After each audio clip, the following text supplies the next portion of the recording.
This YCN segment is brought to you by H.R. Clough and Kearsarge Heating, your local energy specialist. This YCN Sports Wrap special is brought to you by Top Stitch Embroidery, the best for your team and so much more.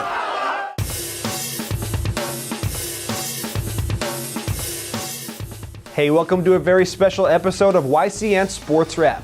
I'm your host, Andrew Zerhut. Thanks for joining us. This week we'll just be focusing on this year's 2017 VPA Division I football champions, the St. Johnsbury Academy Hilltoppers, as St. J's made it all the way to the finals for the second consecutive year and third time in the last 4 years.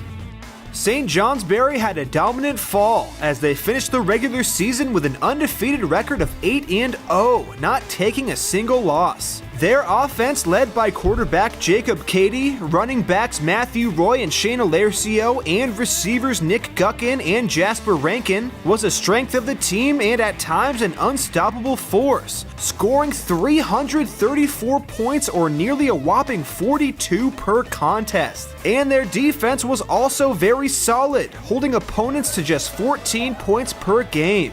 To start off the year, it looked like the defending champs Hartford Hurricanes, the team who beat the Hilltoppers in last year's finals, were going to be St. J's biggest competition once again. But in the season opener, the Hilltoppers managed to beat the Hurricanes 22-13, which set the stage for a possible finals rematch down the road. St. Johnsbury had a number of other close wins during the regular season, including a matchup against the strong Middlebury Tigers in Week 3. If the Hilltoppers wanted to improve to 3-0 back on September 15th, they'd have to play solid D against hosting Middlebury. So now let's jump into the action during this exciting Division I showdown.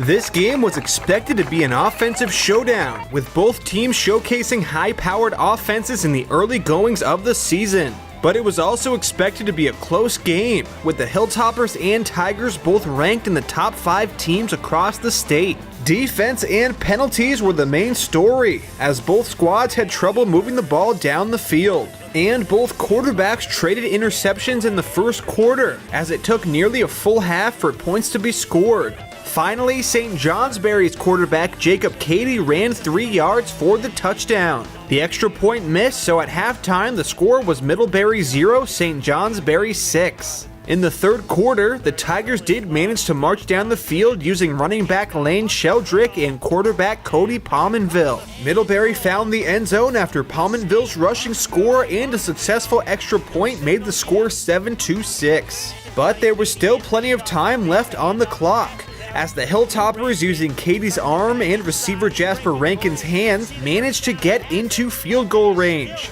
Kicker James Hayes made the kick with ease, which gave the Hilltoppers a 2-point advantage. Middlebury wasn't able to get their offense rolling during the rest of the game, as St. Johnsbury went on to win with a final score of 9-7. St. Johnsbury improved to 3-0 while Middlebury fell to 1-2. St. Johnsbury had a tough early schedule, but they fought through the adversity and went all the way to the Division I playoffs undefeated with the number 1 seed. The Hilltoppers' win in Week 1 against Hartford would be the Hurricanes' only loss during their season. This gave Hartford the 2nd seed, setting the stage for possibly another exciting championship showdown. We're going to take a quick commercial break, but when YCN Sports Wrap returns, we'll see if St. Johnsbury was able to remain undefeated and win their first football title in 23 years. Don't go anywhere, you won't want to miss it.